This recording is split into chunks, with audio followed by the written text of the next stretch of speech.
This will be a pretty short cycle check-in, as yesterday was cycle day 9, and I stayed in bed pretty much the entire day.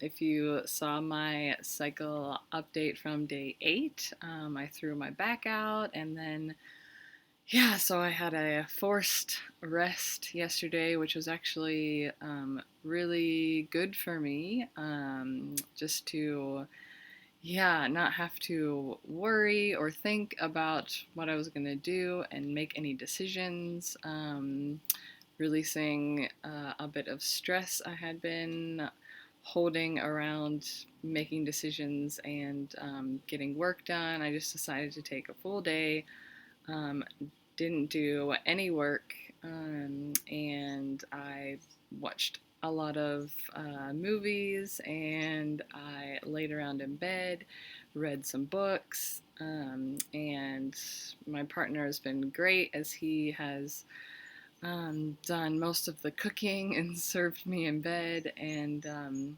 yeah, so although my inner spring energy is actually up and moving internally, I was, forced to lay in bed for the day, which was good to sort of, yeah, rest since I did not do that very much during my bleed. My days 1 and 2, where I usually rest, I still had work to get through. So yeah, it was nice taking a full day off, not doing any work, and just yeah, just letting go.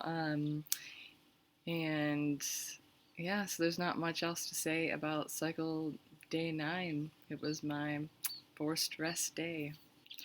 I did want to say that the book I started reading yesterday, called "When the Body Says No," it was very fascinating. That title jumped out at me. It's been in my Kindle for a while, but I haven't started it. So with the um, yeah, with my back being thrown out, it was very apparent. I was very embodied yesterday because I had to physically feel that feeling of my back being out and my limited mobility. And I opened my Kindle to find a book that title jumped out at me.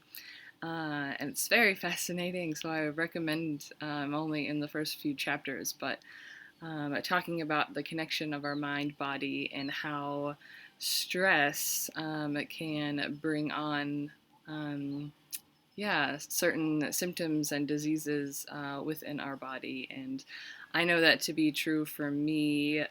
My autoimmune celiac disease came after a period of acute stress in my life. So it's been fascinating reading that, and there's lots of stories of people in there, mainly women, because the connection between stress and disease seems to be higher among women.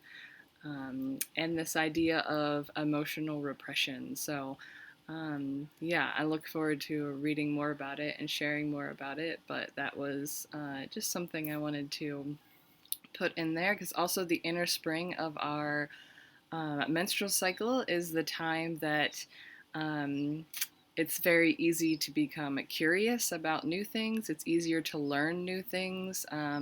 So if you have finding inspiration from a lot of different things, so reading new books, and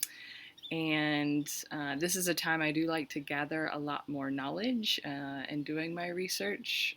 Where other times of my cycle I would pick a fiction book and not really connect with nonfiction, and especially like, um, really heady things. So that's something that happens during my inner spring season. I like to gain new knowledge and find inspiration from books and podcasts and documentaries and things like that. So that was really good for me to find that book yesterday.